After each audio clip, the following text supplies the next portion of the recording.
এয়া গাড়ীত উঠিছোঁ আমি গাড়ীত উঠিছোঁ আমাৰ মামাৰ যি 2 লাখ টকাৰ যি অনুদান যুৱতীলৈ উদ্যোগ স্থাপন কৰাৰ কাৰণে এয়া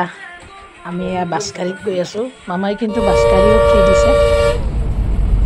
ভাড়া নোহোৱাকৈ আমি গৈ আছোঁ খানাপাৰা পশু চিকিৎসালয় খেলপথাৰত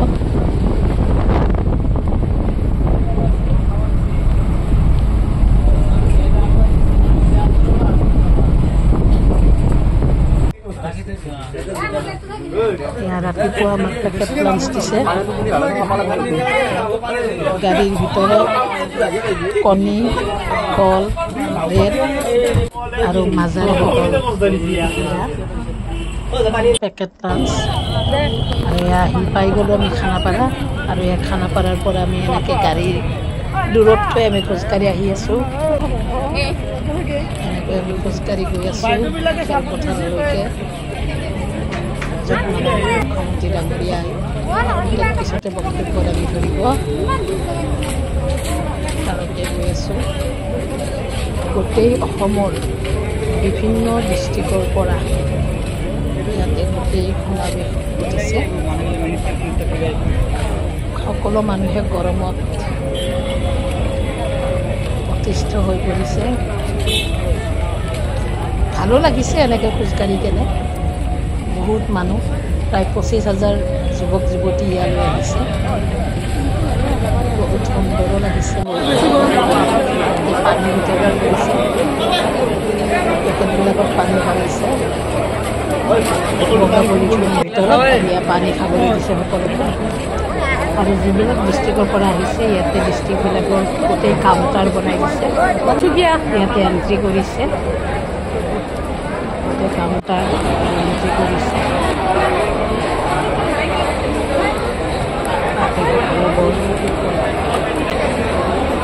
কাউণ্টাৰ এণ্ট্ৰি কৰি সকলোৱে ইয়াতে সভাত উপস্থিত হৈছে আৰু সভাত অসমৰ গোটেই আমাৰ মিনিষ্টাৰ অৰ্থাৎ মন্ত্ৰী মহোদয়সকল আহিছে ইমান ধুনীয়া এটা পৰিৱেশ বহুত ভাল লাগিল গৈ এনেকুৱা পৰিৱেশত মই আগতে গৈ পোৱা নাছিলোঁ এই প্ৰথম বহুত আপ্লুত হ'লোঁ ভাল লাগিল মুখ্যমন্ত্ৰী ডাঙৰীয়া অভিনন্দন জনাইছোঁ প্ৰণাম জনাইছোঁ শ্ৰদ্ধা জনাইছোঁ ইমান ধুনীয়া পদক্ষেপ তেখেতে অসমখনক আগবঢ়াই নিবলৈ যি প্ৰচেষ্টা অব্যাহত ৰাখিছে তেখেতক সহস্ৰবাৰ প্ৰণাম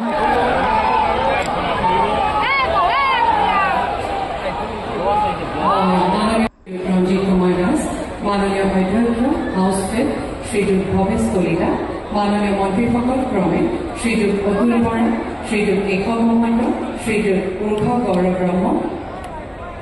শ্ৰীযুত চন্দ্ৰমোহন পাটোৱাৰী ডাক্তৰ ৰনোজ পেগু শ্ৰীযুত অশোক সিংঘল শ্ৰীযুত সঞ্জয় কিষণ শ্ৰীযুত অজন্তা নেওগ শ্ৰীযুত পীযুষ হাজৰিকা শ্ৰীযুত জয়ন্ত নন্দ বৰুৱা শ্ৰীযুত নন্দিতা বৰদোচা কাৰ্বিআং তুলিৰাম ৰমন মাননীয় সাংসদসকল ক্ৰমে শ্ৰীযুত ৰামেশ্বৰ পেৰী শ্ৰীযুত দিলীপ শইকীয়া শ্ৰীযুত ভুৱনেশ্বৰ কলিতা শ্ৰীযুত কামাখ্যা প্ৰসাদ দাসা শ্ৰীযুত বিজুলী কলিতা মেধি শ্ৰীযুত অমৰ সিং পেছু অসম চৰকাৰৰ মাননীয় মুখ্য সচিব ডক্টৰ ৰবি কোটা আৰু মাননীয় বিধায়কসকল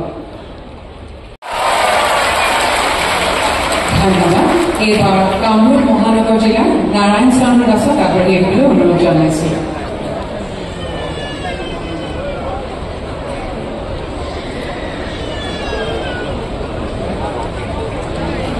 ধন্যবাদ এইবাৰ কামৰূপ মহানগৰ জিলাৰ ৰঞ্জুমণি বড়োক আগবাঢ়ি আহিবলৈ অনুৰোধ জনাইছোঁ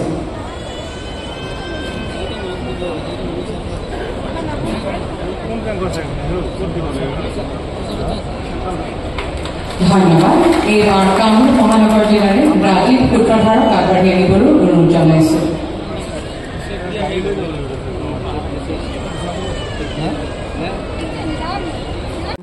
আয়োজকসকলকো মই আপোনালোকক আন্তৰিক সম্ভাষণসহ আদৰণি জনাইছোঁ এতিয়া মই অসম চৰকাৰৰ মাননীয় মুখ্য সচিব ডক্টৰ ৰবি কোটা দেৱক আদৰণি ভাষণ প্ৰদান কৰিবলৈ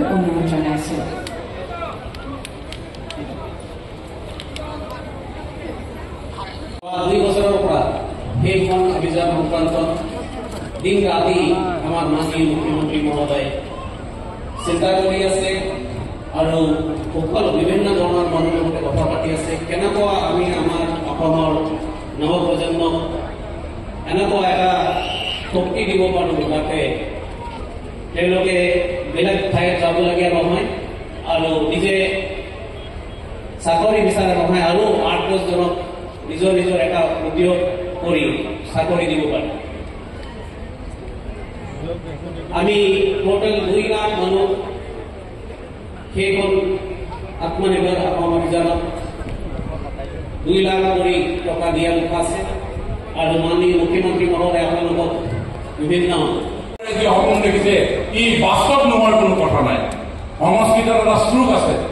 অমন্ত্ৰম অক্ষৰম নাস্তি নাস্তি মূলম ন ঔষধম অযোগ্য পুৰুষ নাস্তি যুজ কষ্টত্ৰ দুৰ্লভ।